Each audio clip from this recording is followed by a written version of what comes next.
One. Hey guys, welcome back to the Nets, the home of unbiased views. With me is Elroy, and today we will be talking about Arsenal and how the season has gone so far, and especially about the game yesterday where things went up and down, and then finally we got the 3 points. So hey Elroy, welcome back. Hey, Kev. Yes, good to be back. Yeah. So highest we can finish now is maybe seventh, which is Yes. not the best, but nonetheless, Yeah. not we would take this from where we were a few weeks back. So True. your take on yesterday's game, Crystal Palace. Uh, I think yesterday's game would sum up our entire season.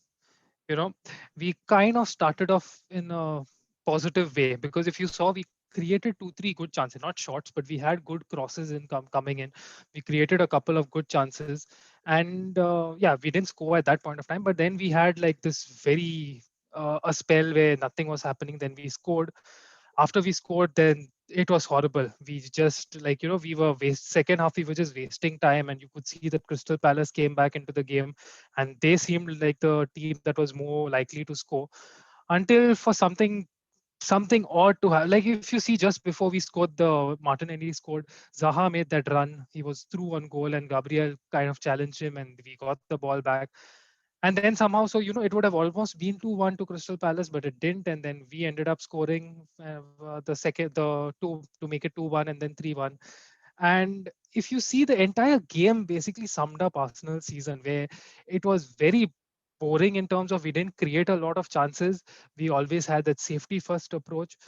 It again had certain movements of our game which were, the team was never sure, but somehow we managed to rescue something out of it, and finish up well. So currently I would say, considering that we've won the last 4 games in a row, we are finishing off in a strong way. So this is how the season has been, just like the game last night.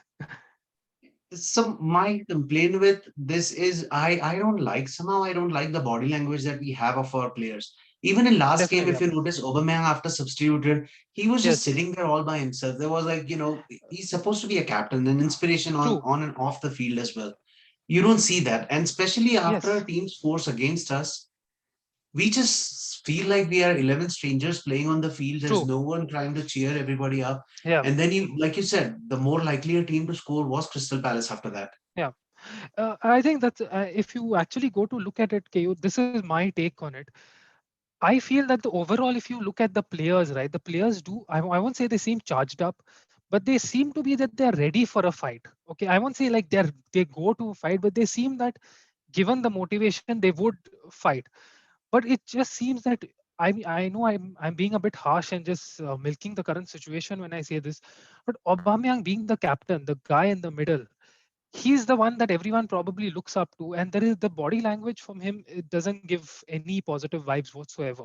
And you just everyone looks at him because look, let's admit it one thing, that our team doesn't have we have goal scorers in the form of Aubameyang, Lacazette and Pepe, but Aubameyang is the only guy who you feel that if he's on the pitch, you're almost confident that we will get a goal.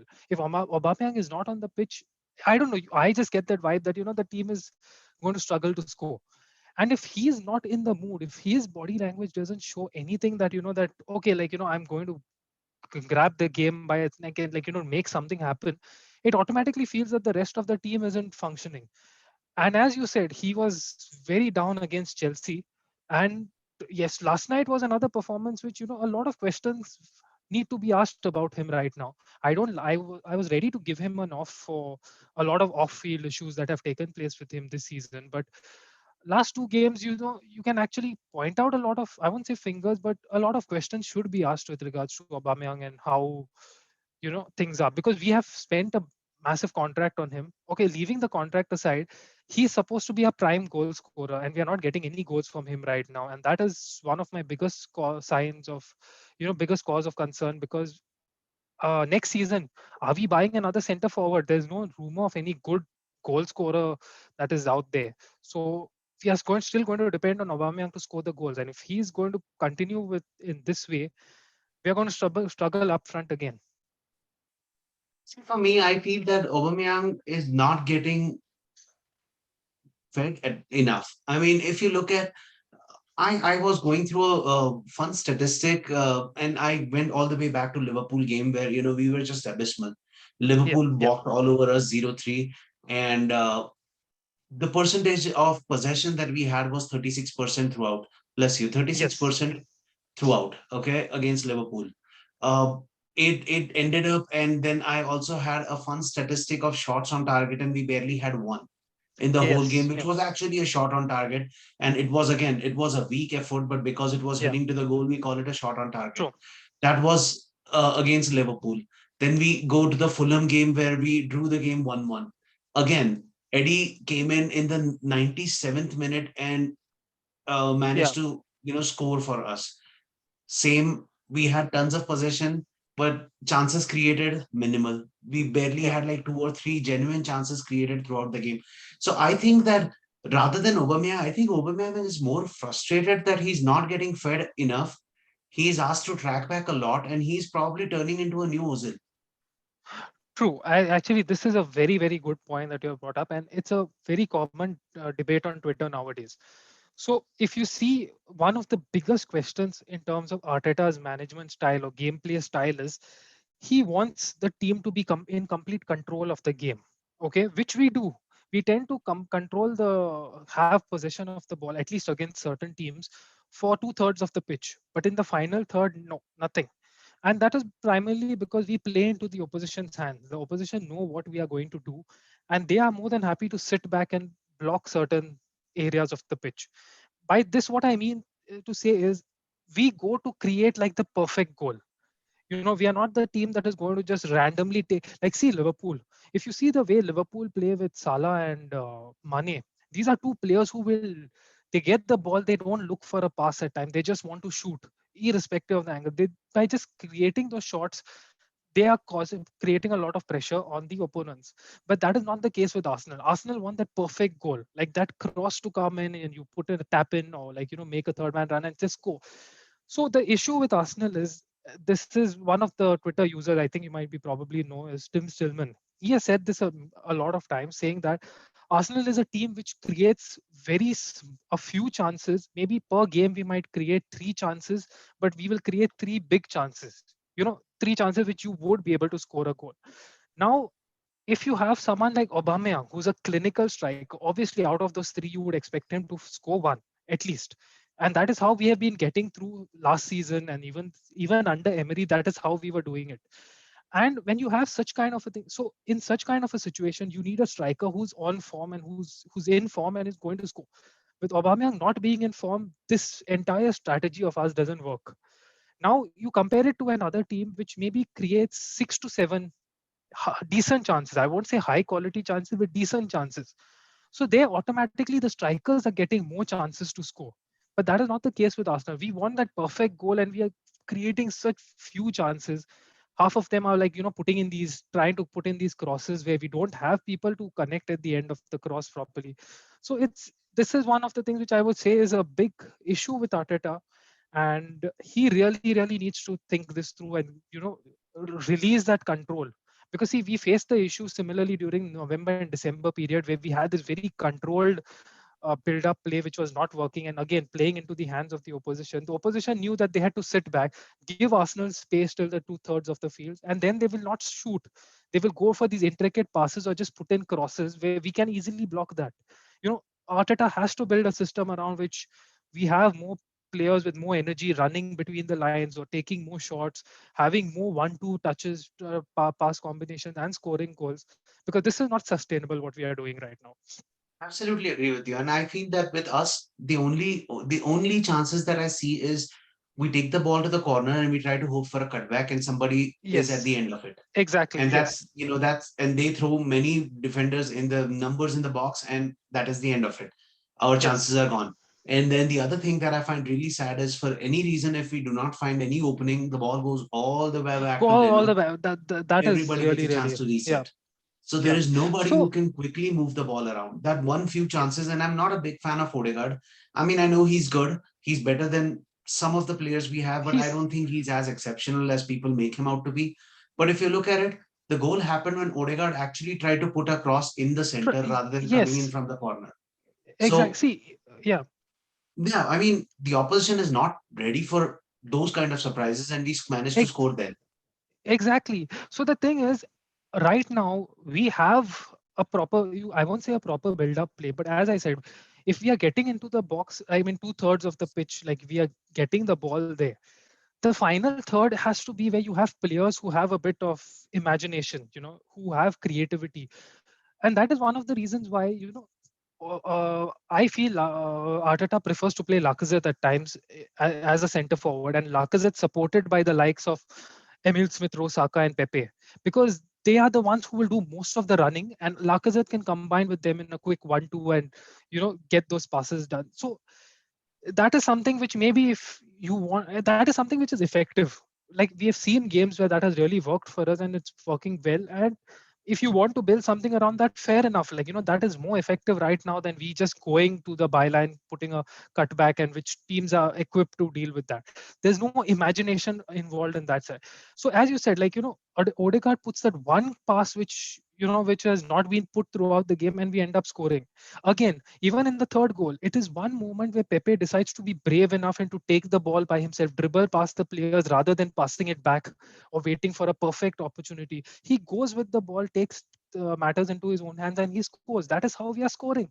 That is what is needed. The opponents are not ready to face that. They think that, okay, we not park the bus. If we just be in the right spot, Arsenal are not going to do anything risky. And half the time that is the case. We don't go to do anything risky. The moment we go to do something risky is that's when we are being awarded for it. So, from all these games that we have seen so far, do you think, and do you have the same take as I do, that Arteta is extremely rigid, or maybe too scared to experiment at this time, and is extremely like wants to just go by a certain plan A. He doesn't have a plan B, plan C, plan D. I think he is very rigid. That is there. There are. I wouldn't say he doesn't have a plan A. I think probably plan B. Sorry. I think he doesn't have sufficient players to implement a plan B. Like his plan B right now, which it's an effective one, is to add in someone like Martinelli, which is really really good, because Martinelli provides in a when you're 60 70 minutes into a game where the opposition is getting tired of defending. Martinelli is a person filled with energy who will definitely bring you something different. So yes, we do have, there is a plan B, but I feel that Arteta is still learning a lot. So I said one of the things being that how rigid we are in terms of attack would be one thing. Second thing is in-game management really needs to improve. Yes, last night things did show that they somehow worked for us, but we need to see more of that. We need to see him making more bold decisions rather than playing it safe. He's played it safe way too often, and that has been costing us. You know, so okay, to just add to that point, this was one point I wanted to bring up. This is something which is a part of the club's problem right now. You see, from 2016 onwards, okay, I would say from 2016 to 2017, 18, 19, whatever, the club has lost players like Thomas Rosicky. They have lost players like Wilshere, Ramsey. Right now, we lost Ozil as well, and we lost Andy. Santi Cazorla being a very important, and even to some extent, I would say Mikel Arteta, because although Arteta was not a very, very, creative player, but he was a technically stable player in the midfield. So we've lost so many technically good players, and who have we replaced them with? We've replaced them with the likes of Xhaka, El Neni, Ceballos. Right now, you can say Odegaard. We've bought in players like Willian. If by imagine you've lost someone like Roziki, you have someone like Willian, and so we have bought in such players who lack creativity. They are more players who have like maybe hardworking abilities in them, running stamina, but very few of them are the ones who would take risk and do something different. I feel that Arteta is way behind the other managers is because look at the players that were not performing for us and when they went out to the other managers, Ashley Maitland-Niles, Yeah, Guendouzi, Willock, you actually played them in their proper role. Willock is now a box-to-box midfielder, and suddenly he's scoring for fun. Guendouzi out there when he was played as a DM and he knew what his responsibilities were, he started shining. Same happened with Maitland Niles. Maitland Niles was exceptional in his little stint out there. He was really good. yeah, So I don't understand the whole part where we have a certain player, but he has to be molded to fit into Arteta's plan.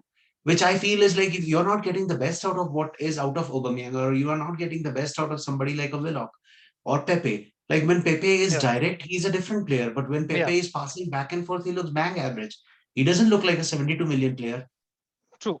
No, that I agree. Like Willock has been someone. See, one of the people tend to criticize Arteta with Willock as well, and I agree. But I mean, that is something which I would have a different opinion, because Willock is one player who was played a lot by Arteta. He didn't have his end. So one of the things I kept mentioning about Willock, I tweeted a lot about it, and I mentioned about him like before this season as well. Willock always had this thing to take the ball and charge with it up front. But what he always lacked was the final product, scoring the goals or assisting. He was very good at taking the ball up front. He's shown those signs even at Arsenal quite a bit, but he's always lacked the goal. But that is something that he has brought out to his game at Newcastle, which we could definitely do with that right now. So what you're saying is correct, I feel. See, Arteta to some extent has helped out certain players. Certain players seem to have been stagnated. The reason why I wouldn't go all out against him also is because there are some of these players who have been the same under maybe under Arsene Wenger, maybe definitely the same under Emery, and definitely the same under the short period of time even with Youngberg. So it feels that maybe there is something, there are deeper issues at this club, and I don't know what it is. It's just the type. I just feel that we need to be a bit bolder in terms of getting slightly different players. And look, when I say different players, I'm not talking about keeping only Arteta in mind. This could be that tomorrow maybe we let Arteta go. It shouldn't be the case that we have brought in certain system players where another manager comes and he's also like facing the same problems, usually. Like there is something to be done at the higher up also at the club, which is definitely needed. Here's the point about Willock. I think that you like you say the other teams against Arsenal, they know that they have to sit back and just put numbers in the box, and you know that Arsenal is not going to really do anything exceptional. Yeah. With Willock and Arsenal, like you said, Willock was the player who was a lot more direct, but he was not supported by anyone. So, when you have Yes. another Yeah. player who goes there, you start opening these gaps because someone now has to mark the other guy as True. well. Yeah. And in Willock's Yeah. case, you don't have the same kind of support for by an Aubameyang or by Lacazette or Pepe or Yeah. Saka who could run in the box with him, create that players, Yeah. and maybe that is why Villa couldn't True. really get a clear shot, and he was not as clinical as he is with Newcastle. Newcastle, on the other hand, since they are fighting that battle, they were fighting their Yeah. relegation battle to a certain extent. Players were giving out a little bit more. I think that in our case, Yes. players are just stagnated. There is like no Exactly. inspiration on the That's yeah. pitch that can actually Yeah. cheer them up. And I think that if Aubameyang is not doing it, to a certain extent, there has to be that manager who is on the side, who's giving that energy to the players. First of all, I have Yeah. never been a fan of Aubameyang being a captain. But nonetheless, now if you Yeah. have given him the armband just for his sheer performance from last year, fine, let's just continue with that. But even with the other senior players, you have Xhaka, who's a senior player, Lacazette, who's maybe on the bench most of the time. All you see is players who are sitting with their hands folded, looking at the pitch Exactly. like, Yeah. they're out Yeah. there dead, just watching the game like any other spectator. True. So where And does the yeah. inspiration come from? Exactly. And KU, this is what I say that I mean I'm yet to read about it properly, but so the thing with, and I'm not saying Arteta is the guy, but this is what George Graham did apparently at Arsenal. When he came into the picture, there were a lot of these long-term Arsenal fans, like he got rid of a lot of these guys, and he brought in new players. He let the Arsenal youth grow into the club, and he got his team to play with his liking. I'm not saying Arteta is the one to do that, but maybe Arsenal as a club needs to do that. We have too many players who have taken their roles for granted. They feel no pressure in their spot whatsoever. They are supposed to be leading by example, and they're more than happy to get their paycheck. At the end of a defeat, you'll see them smiling with other players. Now, I agree that every it's not easy to, sometimes it may be someone, it's your friend, but uh, at least don't show it on camera. You're giving a wrong message out there. You see what I'm saying? Like you have you are representing the club. You guys are senior players, and after a defeat, we as fans are distraught after a defeat. You are out there hugging and smiling and playing, like laughing around with the opposition. That doesn't give the right message. It speaks a lot about what the current club culture is. So my take on this is that yes, we do lack certain leaders in experience. experience wise, but maybe it's time we try out something new. We have the likes of Bukayo Saka, Martinelli, Tierney, then Emil Smith Rowe, players who are hungry, who show, who you don't need to see their experience to see what they're giving on the pitch, because when they're on the pitch, you can see that these guys are trying till the very end. They're trying till the very end to make something happen. They are not quitting. You have such players, just build the club around them. I agree that we would need certain experienced heads, keep certain some of them, and have buy in the right players, but build around these guys, because these are the guys who are giving you 100% effort, and that Absolutely. is the way forward. I Because agree with you completely. I'm see on social, again, on social media, on Twitter, I have often called a lot of these players of ours as big time social media influencers who go by the name of footballers. Because all these players used to, and they've stopped it now, but all they used to do was after every defeat, put up a post of themselves with their head down and say that we are sorry, you fans don't deserve it. Yes, we don't deserve it, but you are supposed to show it on the pitch. You're not even showing it on the pitch, and that is, fans don't deserve that for sure. Right. And I do agree with you that, the biggest complaint that I have with Arteta is so far we have not had a regular starting 11. We don't know who this defense is, who the primary core of this defense is. Sometimes you see Gabriel, sometimes you see Holding, sometimes you see Mari, sometimes you see Chambers there, Louis around. Yeah, Now Louis has been released. So yeah, let's just move past that. But yes, we had Gabriel, who was, in that one-on-one situation we saw yesterday. We yeah, realized why Gabriel is as good as what he was. And yeah. I don't understand why he was not starting all games. No, True. no clue. So this is where Pepe, different player altogether, but Pepe didn't really start all the games. Pepe, different player when he's charging, he's taking on defenders. That is what he was doing at live.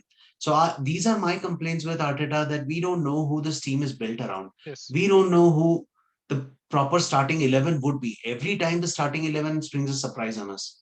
yes, We know definitely that we don't really have a creative midfielder. Emil Smith Rowe has stepped in the last 5, 7 games, 10 games maybe. But if he's having a bad game, we know Aubameyang is not going to get yeah, fed at all. So yeah, these are the things that us sitting on the outside can identify.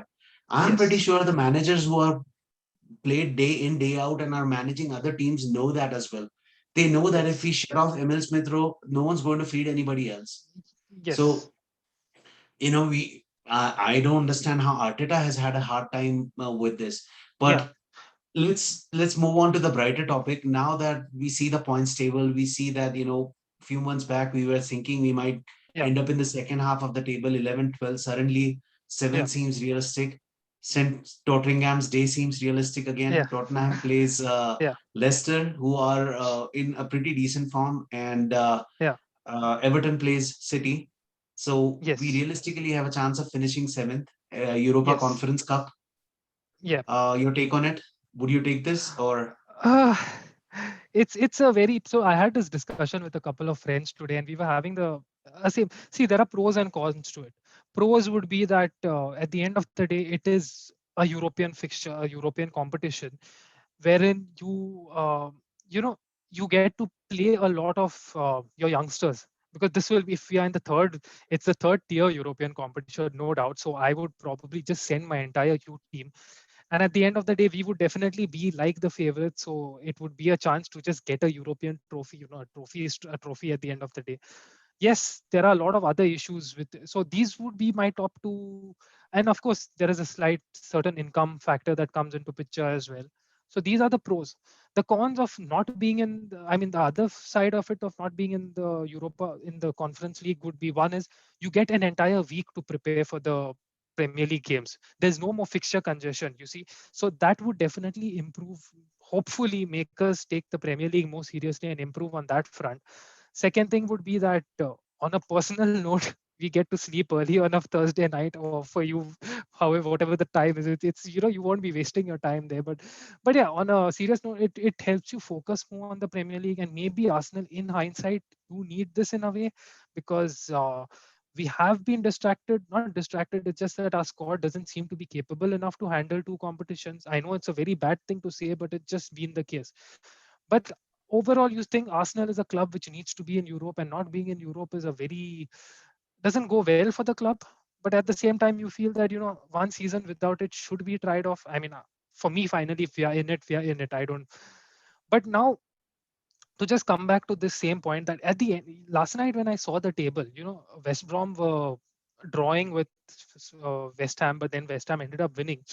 So now, if you go to see finally at the end of the day, come Sunday, we can finish anywhere between 7th to 10th. That's the whole part about this table. My point with this entire thing is that if you see for the miserable season that we've had, we finally are just like what, 4 points away from a top six finish. Like, we can't get top six, but we are 4 points away from a top six finish, which shows that maybe this season is something that it's very difficult to make proper judgments on, because none of the clubs, apart from maybe City, who even showed it in the second half, none of the clubs have shown any kind of stability. Every club out here has been a mess. Maybe we have been lucky in getting points, but we have also been unlucky in losing out a lot of points, because of certain. So this, in a way, I'm just waiting for the season to end. Come Sunday, I'm waiting for the season to end. Like, I want to enjoy the Euros, because Euros is neutral football for me. I don't have a particular choice of a country that I'll be supporting, but it would be like, let me enjoy football without the emotional stress of Arsenal, and then we focus back on the new season, which is very, very important, and it's very important to have a good start. See, for me, the biggest negative is how do we attract big names now? How do we attract big names with no Europe now? And the other thing would be players like Saka, players like Pepe, players like Emil Smith Rowe. People have seen them what they are able to Yeah, deliver. And if Arsenal misses out on Europe again at the end of this year, of the next season, there will be clubs, other clubs who will be coming and circling around like, vultures. They will be coming for these players. How do we bind down a player of Pepe's caliber for another yeah, contract when we know that, we can't offer him Europe? And he deserves better. yeah. He deserves better. Let's Yes, just face it. So that for me is one of the negatives. And I do not know. I am not entirely convinced with Arteta at the captain's wheel so far. yeah, Arteta managing this ship, I'm not completely convinced yet. He showed sparks last year, and Aubameyang was in yeah. prime form and he was delivering. But now, who's going to save Arteta, and will he come up with Plan B? So for me, if there is an option that I'm not saying part away with Arteta, but bring in someone who can guide him, maybe bring him, show him options, then let's do that. But that for Yeah. me is something that it's I'm not too optimistic going into the next season. Yes, a decent high strong finish is always good, but it's misleading. The picture is misleading. Behind the It's a, scenes we have tons of work that needs to be done. yeah, a lot of work. No, and Keyur, I was of the same opinion. See, if you have followed me on Twitter, you can see that I have been someone who tends to give Arteta the benefit of the doubt. But yeah, after the Europa League defeat, I know it was quite reactionary, but maybe you start to see a lot of cracks when you look at the bigger picture. Yes, it has not been all rosy at all. A lot of questions can be asked of Arteta. And see, there are two parts to this. One thing is that, do you trust the people above him to make the right decision? I just do not.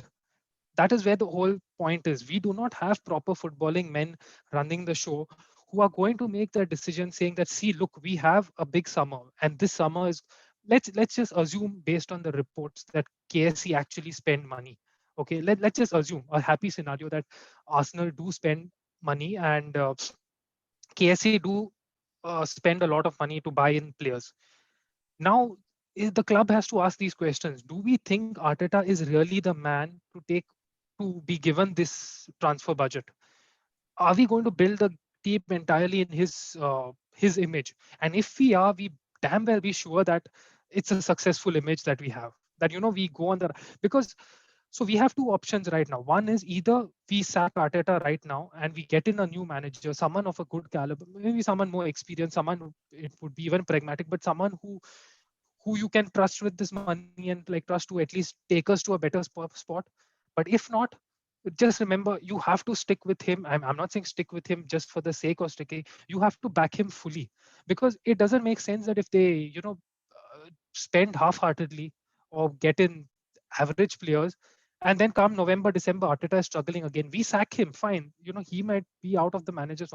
The new guy who comes in faces the same problem that Arteta faced, or say the same problem that Freddie faced, or the same problems that Emery faced. And that is for me the biggest problem that we have. So I to a certain extent disagree with this, and I know we are running low on time, but I feel that Kroenke has spent, we are like probably third or fourth in the amount of money that has been spent in by a club in England. So I don't think that they have not been investing money. Again, money and all those things, I will say that, okay, let's just not focus on that for now. Let's just think about what is happening on field. And on field, like we said, we both said that Arteta seems to be Yeah, rigid. He doesn't want to experiment at all. And that is where, I feel that him as a manager can improve. Yes, the management has its own problems. They may sort yeah, that out. They may give money or they may not give money. But the way we are yeah, playing on field, the substitutions, the players, the playing 11 that go out there, or how yeah. we play against crosses, we don't see any creativity. That is True. where I feel that Arteta as a manager has to step in. If he has the managerial Yes. abilities, he has to step in. Yes, yes, definitely. No, I'm that is completely different. But this is what my point was, that if we feel that that Arteta's style is not suitable for us to lead the club, the higher up should be taking that bold step to say that, okay, boss, that we cannot continue this way. We don't see a future. But that's the problem with the entire setup that we have, filled with people who are yes men. Like, yes, KSC have spent, but the way we have spent it is just wrong. We've not made the maximum use of the money, and that is my problem. We have issues. So again, this is one of the reasons why I really love this Tim Stillman on Twitter. So the other day he was at this Ask Blog, Askcast podcast, and he said Arsenal just need four changes. We need a new owner, we need new football executives, we need a new manager and new players. That's it. That's all that we need to be a successful club. On a lighter Okay, note, and I know we are running out of time, but Azruddin was asked this question in cricket that what yeah. do you think is the best way to beat Australia? And he said, oh, it's simple. We need to bat well, bowl well, and field well. And that's it. We can beat Australia. Yeah. So yeah, well, on that note, well, guys, if you watch this video, come all this way so far, please do hit the like button, hit the subscribe button, give us a shout out if you can. We would like to make a part B of this and keep this discussion going. So let's see when Elroy is available, maybe tomorrow or the day after, and we can make a part B of this and put this as a series or a chain. We are available on podcast as well now. This will be the first episode that I'm putting on podcast today. So we will continue with this discussion, but again, if you like us, please do hit the like button, hit the subscribe button. The channel is back to the nets, and that's all that I have. Final words, Elroy. Uh, yes, okay, let's just wait for Sunday, see where we stand finally, whether will it be Europe, will it not be Europe, and then I honestly just want a break from Arsenal playing football. I know it sounds weird. I just need a break because it has been continuous football since the project restart and the new season started off straight away. Maybe I just want to enjoy a neutral Euros where I just enjoy football without the emotional stress of Arsenal, and then, as I said, focus fully on the new season and hopefully we get signings right this time. Good. And on that note, thank you guys. Thank you for watching us this far or listening to us this far. Talk to you guys soon. Thank you. Thanks, guys.